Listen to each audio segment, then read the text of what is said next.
Laurent Vibert, ces cellules de crise, concrètement, comment ça fonctionne, à quoi ça sert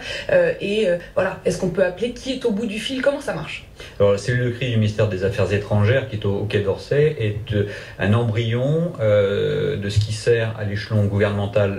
plus haut, à l'étage plus haut, de ce qu'on appelle la cellule interministérielle de crise. Donc on s'est structuré depuis une bonne dizaine d'années avec des centres qui permettent justement de gérer les crises. On est dans de la gestion de crise et le CIC, le Centre interministériel de crise, a donc toutes les entités du gouvernement à disposition, tous les ministères qui peuvent avoir un rôle à jouer dans la gestion d'une crise globale. Pour le coup, avec ce qui se passe à Londres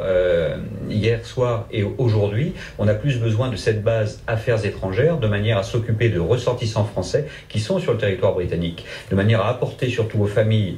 qui sont touchés et aussi à ceux qui attendent des renseignements, des informations, d'avoir une interface. C'est non seulement un numéro de téléphone, mais c'est aussi un vrai savoir-faire, puisqu'on a depuis une bonne dizaine d'années la gestion des crises et cette expertise qui permet de donner des renseignements avec des gens qui sont formés aussi à cela, qui savent déjouer les mauvaises questions, qui savent déjouer aussi les pièges de faux demandeurs ou requérants d'informations, et aussi d'accompagner psychologiquement les gens qui ont une information à recevoir et ou de les orienter vers des services qui sont adaptés. Donc il y a un vrai savoir-faire français. On a aussi une capacité à exporter sur les territoires hors France,